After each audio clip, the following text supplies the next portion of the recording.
Hello everyone, स्वागत है आप सभी का आपके अपने channel Sanju Sheoran exam pro में। आज की इस वीडियो में हम भाई सीडीपी का प्रैक्टिस सेट नंबर 39 करेंगे।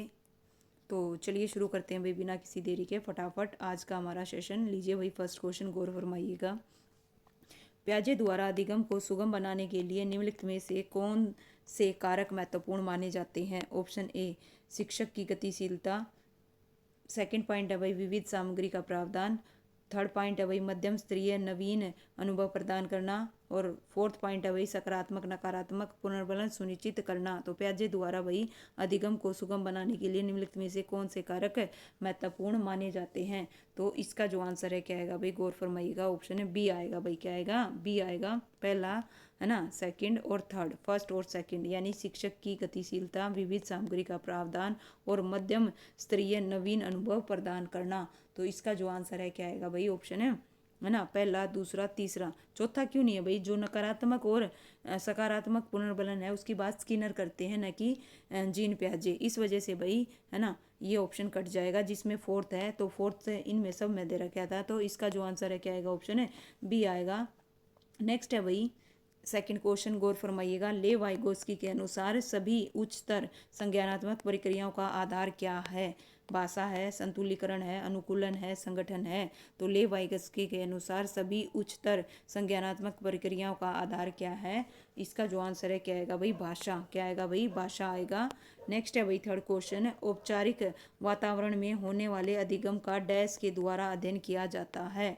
मानव विज्ञानी, शिक्षा मनोविज्ञानी, ऑप्शन सी नैदानिक मनोविज्ञानी, ऑप्शन डी सामाजिक मनोविज्ञानी। औपचारिक वातावरण में होने वाले अधिगम का डैश द्वारा भाई अध्ययन किया जाता है।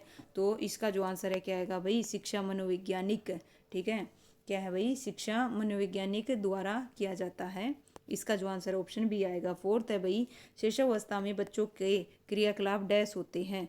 कैसे होते हैं भाई? शैशवावस्था की बात हो रही है। ऑप्शन ए मूल प्रवर्तक होते हैं, मूल प्रवर्तक होते हैं, संरक्षित होते हैं, संज्ञानात्मक होते हैं, संवेगात्मक होते हैं। शैशवावस्था में बच्चों के जो क्रियाकलाप हैं वो कैसे होते हैं भाई? मूल प्रवर्तक होते हैं। और जो शैशवावस्था है भाई 0 से 6 साल की अवस्था को कहा जाता है शैशवावस्था। ठीक है, इस प्रकार से ये भी ध्यान में रखिएगा भाई। फिफ्थ क्वेश्चन है, खेल के माध्यम से बालक अपने संवेगों पर नियंत्रण करना सीख जाता है, तो यह विकास इनमें से कौन सा है? सामाजिक है, शारीरिक है, संवेगात्मक है, या इनमें से कोई नहीं? तो संवेगों पर नियंत्रण करना सीख रहा है, तो ये क्या आएगा भाई? संवेगात्मक विकास आएगा। सिक्स क्वेश्चन है भाई, गौर फरमाइएगा। थोड़ा सा बड़ा है भाई, 1 मिनट दीजिए। लीजिए भाई, इस प्रकार से क्या है, आप एक कक्षा में शिक्षक के तौर पर छात्र को प्रेरित करते हैं। कैसे भाई? निर्देश निर्धारित करके, श्यामपट्ट का प्रयोग करके, उन्हें उदाहरण के द्वारा, छात्राओं की सक्रिय भागीदारी द्वारा। तो इसका जो आंसर है क्या आएगा भाई? ऑप्शन है डी आएगा। ये सभी क्या आएगा भाई? ये सभी आएगा। नेक्स्ट है भाई अच्छी स्मृति की विशेषता है। अच्छी स्मृति की विशेषता क्या है? अच्छी स्मृति की शीघ्र पुनः स्मरण, शीघ्र पहचान, अच्छी धारणा। तो इसका जो आंसर है क्या आएगा भाई? ऑप्शन है डी आएगा भाई। क्या आएगा भाई? डी आएगा। नेक्स्ट है एट्थ क्वेश्चन है, निम्नलिखित में से कौन सी एक सहगामी युक्ति है?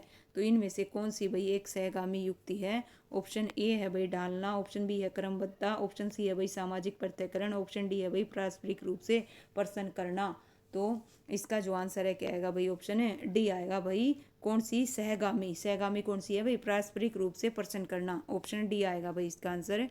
नेक्स्ट क्वेश्चन है भाई नाइन्थ, उस श्रेणी को पहचानिए जो अधिगम के स्थानांतरण के प्रकारों को सूचित नहीं करती।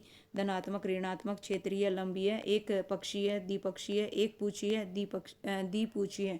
उस श्रेणी को पहचानिए जो अधिगम के स्थानांतरण के प्रकारों को सूचित नहीं करती, है ना। तो नाइन्थ का जो आंसर है क्या आएगा भाई? ऑप्शन है डी आएगा भाई। क्या आएगा? डी आएगा। एक पूछिए और द्विपूछिए भाई संशोधन में परिकल्पना के प्रकार नहीं है, न कि अधिगम के स्थानांतरण के प्रकार। अधिगम का जो स्थानांतरण है कार्य के सीखने के प्रभाव को दूसरे के सीखने को क्या करता है भाई? संदर्भित करता है। ठीक है, जो एक पूछी और द्विपूछी हैं भाई ये क्या है? परिकल्पना के प्रकार हैं। किसके हैं? परिकल्पना के, ना कि अधिगम के स्थानांतरण के। तो वही लीजिए भाई नेक्स्ट क्वेश्चन। टेंथ क्वेश्चन है भाई, अभिक्रमित अधिगम निम्नलिखित में से किस पर आधारित है? क्षेत्र सिद्धांत पर, क्रिया प्रस्तुत अनुबंध पर, गेस्टोल अधिगम सिद्धांत पर, शास्त्रीय अनुबंध सिद्धांत पर, अभिक्रमित अधिगम भाई किस पर, क्रिया प्रस्तुत अनुबंध पर है भाई, जो कि किसके द्वारा भाई, स्किनर के द्वारा प्रतिपादित किया गया है। 11th है भाई, शैक्षणिक उपलब्धि में विविधता को लक्षित करने हेतु डैश प्रभावी शिक्षण पद्धति हो सकती है। नोट लिखवाना, सहकारी शिक्षण, व्याख्यान देना, परीक्षण। तो भाई 11th का जो आंसर है क्या आएगा भाई, है ना, ऑप्शन है बी आएगा भाई, सहकारी शिक्षण। शैक्षणिक उपलब्धि में विविधता को लक्षित करने हेतु सहकारी जो शिक्षण है वो सबसे प्रभावशाली पद्धति हो सकती है भाई। 12th का है भाई, शिक्षक को गृह कार्य की जांच करनी चाहिए, कभी कभी, कभी नहीं, नियमित और जब छात्र कहें। तो भाई इसका जो आंसर है क्या आएगा भाई, ऑप्शन है सी आएगा, नियमित रूप से भाई गृह कार्य की क्या करनी चाहिए भाई, जांच करनी चाहिए। नेक्स्ट है भाई 13 क्वेश्चन है, शैक्षण सामग्री का चयन किसे करना चाहिए, अध्यापक को, विभाग अध्यक्ष को, संस्था के प्राचार्य को, विशेषज्ञों की एक समिति को। तो शैक्षणिक सामग्री का चयन किसे करना चाहिए भाई, 13 का जो आंसर है क्या आएगा भाई, ऑप्शन है ए आएगा, शिक्षण सामग्री का चयन अध्यापक को करना चाहिए। इसका जो आंसर है क्या आएगा भाई, ऑप्शन ए आएगा। नेक्स्ट है भाई, व्यक्ति से संवाद करने की प्रक्रिया क्या कहलाती है, तो क्या कहलाएगी भाई, है ना, व्यक्ति से संवाद करने की प्रक्रिया क्या कहलाएगी, संप्रेषण कहलाएगी भाई, क्या कहलाएगी, संप्रेषण। संप्रेषण दो या दो से अधिक व्यक्तियों के बीच भाई विचार, सोच और सूचना का मौखिक या फिर लिखित या सांकेतिक, है ना, के माध्यम से आदान प्रदान की क्या है भाई, प्रक्रिया है।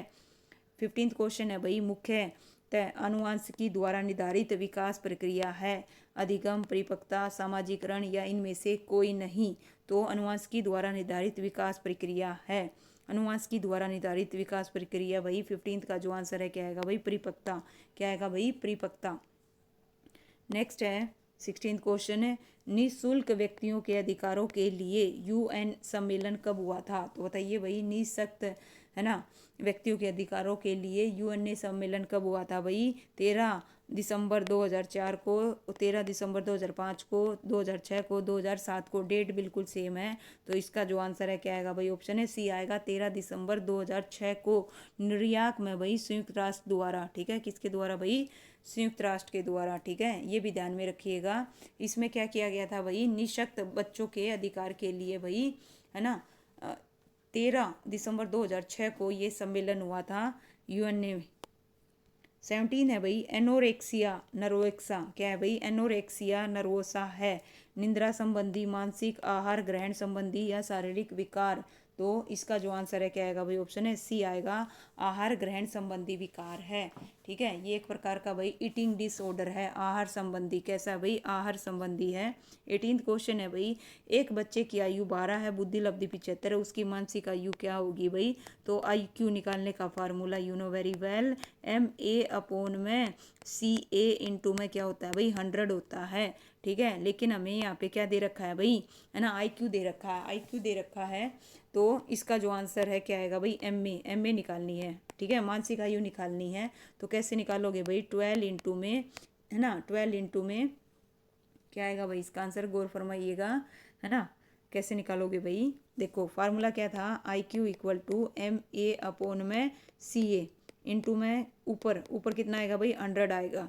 तो हमें ये निकालना, बाकी को उधर उठा ले जाओ, तो 75, है ना, अपॉन में कितना आएगा भाई, 100 आएगा। जो चीज़ इधर मल्टीप्लाई में दूसरी साइड जाके डिवाइड में, तो इसको सोल्व कर लो भाई, ये तो 3 पे कट गया, ये 4 पे कट गया, और ये 4 पे, तो 3 3 जा कितना आ गया भाई, 9 आ गया, 9 वर्ष आएगा, कितना आएगा भाई, 9 वर्ष आएगा, ठीक है।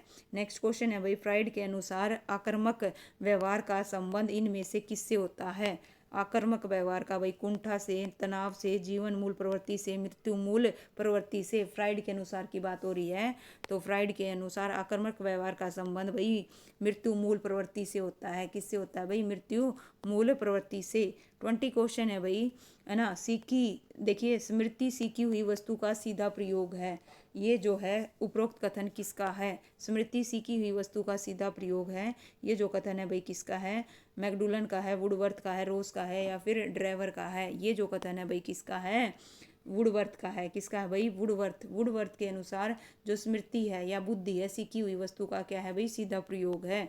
नेक्स्ट 21 क्वेश्चन है भाई, माँ बाप के साए से बाहर निकलकर अपने साथी बालकों की संगत को पसंद करना संबंधित है किशोरावस्था से, पूर्व बालावस्था से, उत्तर बालावस्था से, शिशुअवस्था से। तो 21 का जो आंसर है क्या आएगा भाई, माँ बाप की साय से बाहर निकलकर अपने साथियों की संगत को पसंद करना। ठीक है, क्या करना भाई, पसंद करना। ठीक है, तो इसका जो आंसर है क्या आएगा भाई, ऑप्शन है सी आएगा, उत्तर बाल्यावस्था। ठीक है, क्योंकि 9 से देखिए 12 वर्ष की अवस्था को उत्तर बाल्यावस्था कहते हैं या फिर पूर्व किशोर अवस्था कहते हैं। इस आयु वर्ग के बालक अपने साथियों की संगत और उनके साथ रहना पसंद करते हैं अपेक्षाकृत अपने माता पिता के। ठीक है भाई, तो इसका जो आंसर है क्या आएगा भाई, ऑप्शन है सी आएगा। किर्डन गार्डन विधि का प्रतिपादन किसने कराया था भाई, कुक ने, फोबेल ने, मार्टेसरी ने या फिर डाल्टन ने। तो किसने किया था भाई, फोबेल ने किया था। इसका जो आंसर है क्या आएगा भाई, ऑप्शन बी आएगा। और किंडर गार्डन का जो अर्थ है वो क्या है भाई, बच्चों का उद्यान। 23 क्वेश्चन है भाई, क्षेत्र सिद्धांत इनमें से किस वर्ग का योगदान है, व्यवहारवादियों का, संरचनावादियों का, मनोविश्लेषणवादियों का, गेस्टोलवादियों का। तो 23 का जो आंसर है क्या आएगा भाई, ऑप्शन है डी आएगा, गेस्टोलवादियों का। किसका है भाई, गेस्टोलवादियों का है। देखिए अधिगम संबंधी जो क्षेत्र सिद्धांत है वो कुटलेविन द्वारा प्रतिपादित किया था। जो कुटलेविन है वो क्या है भाई, एक गेस्टोलवादी मनोवैज्ञानिक है। ठीक है, 24 है भाई, इनमें से कौन सी बालक की बाल्यावस्था के बौद्धिक विकास की विशेषता नहीं है। गौर फरमाइएगा भाई, कौन सी बाद है ना, कौन सी बाद की बाल्यावस्था के बौद्धिक विकास की विशेषता नहीं है। भविष्य की योजना की सूझबूझ, विज्ञान की काल्पनिक कथाओं में अधिक रुचि, बढ़ती हुई तार्किक शक्ति, ऑप्शन डी काल्पनिक भय का अंत। तो इसका जो आंसर है क्या आएगा भाई, भविष्य की योजना की सूझबूझ, ये बाल्यावस्था के बाद की यानी कि क्या भाई, यानी किशोर अवस्था की बौद्धिक विशेषता नहीं है, क्योंकि किशोर अवस्था में बालक अपने भविष्य की योजनाओं के प्रति चिंतित रहता है। ठीक है, क्या रहता है भाई, चिंतित रहता है, जिसके कारण वह तनाव में रहता है, न कि अपने भविष्य की योजनाओं के प्रति सूझबूझ प्रदर्शित करता है। ठीक है, तो इसका जो आंसर है क्या आएगा भाई, ऑप्शन ए आएगा। क्या आएगा भाई, ए आएगा। 25 क्वेश्चन है भाई, उद्दीपक अनुक्रिया सिद्धांत प्रतिपादित किया था, किसने किया था भाई, थॉर्नडाइक, गेस्टोल या उपरोक्त दोनों या इनमें से कोई नहीं। तो इसका जो आंसर है क्या आएगा भाई, उद्दीपक अनुक्रिया का जो सिद्धांत है वो किसके द्वारा भाई, थॉर्नडाइक ने दिया था। और थॉर्नडाइक ने भाई अधिगम के कितने नियम, 3 मुख्य नियम और 5 गौण नियम बताए थे भाई, ये भी ध्यान में रखिएगा। 3 मुख्य नियम कौन से थे, तत्परता का नियम, अभ्यास का नियम, प्रभाव का नियम। नेक्स्ट क्वेश्चन है भाई, विद्यालय में विद्यार्थियों को कैसे अभिप्रेरित करना उचित है, चुने हुए अध्ययन द्वारा, प्रासंगिक अध्ययन द्वारा, गहन अध्ययन द्वारा, सहस्वर अधिगम द्वारा। विद्यार्थियों में, विद्यालय विद्यार्थियों को कैसे अभिप्रेरित करना उचित है भाई, 26 का जो आंसर है क्या आएगा भाई, ऑप्शन है बी आएगा, प्रासंगिक अध्ययन द्वारा। ठीक है, अभिप्रेरित किया जा सकता है। यहाँ प्रासंगिक जो अध्ययन है इसका तात्पर्य क्या है भाई, ऐसे अध्ययन अधिगम से है जो बच्चों के जीवन से संबंधित हो, उनके भविष्य में क्या हो भाई, उपयोगी हो, उससे है। तो 27 है भाई, पावलाव ने सीखने के अनुबंध प्रतिक्रिया सिद्धांत का प्रतिपादन डैश पर प्रयोग किया था। तो पावलाव ने भाई बताइए किस पर किया था, खरगोश पर, चूहे पर, कुत्ते पर, बिल्ली पर। तो भाई किस पे किया था, इसका जो आंसर है क्या आएगा भाई, ऑप्शन है बी आएगा भाई, क्या है, सॉरी सी आएगा भाई, कुत्ते पर किया था। किस पर किया था, कुत्ते पर। 1904 में भाई इन्हें नोबेल पुरस्कार भी दिया गया था। ठीक है, 1904 में ये भी ध्यान में रखिएगा। औसत बुद्धि वाले बालकों की बुद्धि लब्धि डैश के बीच होती है भाई, बताइएगा। यहाँ पे बात हो रही है भाई एवरेज स्टूडेंट की। तो इसका जो आंसर है क्या आएगा भाई, 90 से 109, 110 लगा लीजिए। इसका आंसर ऑप्शन सी रहेगा। अधिगम वक्र में पठार बनता है परिपक्वता के कारण, अभिप्रेरणा के कारण, थकान के कारण, अभिरुचि के कारण। तो इसका जो आंसर है क्या आएगा भाई, अभी अधिगम वक्र में जो पठार बनता है वो थकान के कारण बनता है। नेक्स्ट क्वेश्चन है भाई, इनमें से कौन सा एक संवेग है, उद्दीपक, स्मृति, आमोद, ध्यान। तो हमसे क्या पूछा है भाई, संवेग। ठीक है, मैकडूलन ने कितने संवेग बताए थे, 14, और 14 ही क्या बताई थी भाई, मूल प्रवृत्तियां। तो इसका जो आंसर है क्या आएगा भाई, ऑप्शन है सी आएगा, आमोद। क्या है भाई, आमोद। तो इन्होंने भाई टोटल कितने, 14, भय, क्रोध, घृणा, वात्सल्य, करुणा, कामुकता, आश्चर्य, आत्महीनता, आत्म अभिमान, एकाकीपन, भूख, अधिकार और कीर्ति भाव और आमोद, इस प्रकार से 14 भाई संवेग बताए गए थे। लीजिए भाई, इस प्रकार से हमारा प्रैक्टिस सेट नंबर 39 होता है कंप्लीट।